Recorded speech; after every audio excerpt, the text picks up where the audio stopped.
ஒரு நர்சரி கார்டனுக்கு செடி வாங்க போயிருந்தோம். அப்போ எடுத்த வீடியோ தான் இது.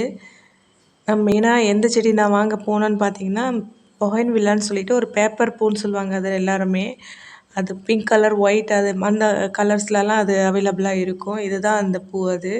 இதுதான் நான் வாங்க போயிருந்தேன். அந்த பாட்டோட வாங்கிட்டு வரலான்னு பார்த்தேன். அப்புறம் வந்து அந்த பாட்டோட இருக்கிறது இதோ வச்சுருக்காங்க பாருங்கள். இந்த செடி எல்லாமே பாட்டோட வச்சுருக்குறாங்க.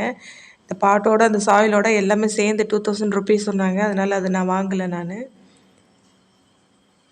ஆனாலும் நம்ம இன்டோரில் இது வைக்க முடியாது. அவுட்டோரில் தான் வைக்க முடியும். சன்லைட் கட்டாயம் இதுக்கு தேவைன்னு சொல்லிட்டாங்க. அதனால நான் அது சரியாக அந்த செடியுமே வாங்கியிருந்தேன். பட் டெரஸில் வைக்கலான்னு வாங்கியிருந்தேன் நான். அதில் 2 செடி ஒயிட் கலரும் அண்ட் டார்க் பிங்க்கும் வாங்கியிருந்தேன். இந்த சைடில் உள்ளது எல்லாமே 1500 சொன்னாங்க. ஏன்னா கொஞ்சம் செடி சின்னதாக இருக்கிறதுனால. அப்புறம் இன்டோர் பிளான்ட்டுமே நான் 2 பார்த்துருந்தேங்க. அதோட பேர் என்னன்றது எனக்கு சரியாக தெரியல.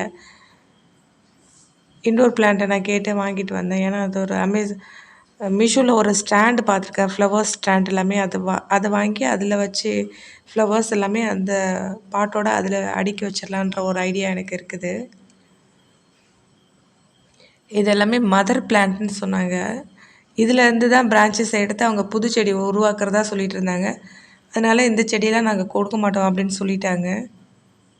ஆனால் இந்த செடியில் உள்ள ஃப்ளவர்ஸ் எல்லாமே அவ்வளோ ஃப்ரெஷ்ஷாகவும் நல்லா மெயின்டெனன்ஸாகவும் இருந்தது நல்லா பார்க்குறதுக்கு. இந்த பொகைன்வில்லான்றது வந்து நம்மளோட வீட்டு என்ட்ரன்ஸில் நம்ம மெயினாக கேட்டில் அந்த மாதிரி இடத்துலலாம் நம்ம ஒரு ஆர்ச் மாதிரி வச்சு அதில் விட்டோன்னா அவ்வளோ அழகாக இருக்கும் அந்த பூ. எனக்கு என்ன ஒரு ஐடியானா, என்னோடய கார் பார்க்கிங்கில் வந்துட்டு கார் பார்க்கிங்க்கு மேலே இந்த செடியை விட்டு அதில் ஒரு அப்படி பண்ணலான்ற ஒரு ஐடியா இருக்குது. ஆனால் இப்போதைக்கு 2 செடி வாங்கி டெரஸில் வைக்கலான்ட்டு வாங்கியிருக்கிறது. நான் வாங்கின செடியில் 4 செடி தான் இது. என்னோடய வீடியோ உங்களுக்கு பிடிச்சிருந்தா ப்ளீஸ் சப்ஸ்கிரைப் பண்ணுங்கள். தேங்க்யூ.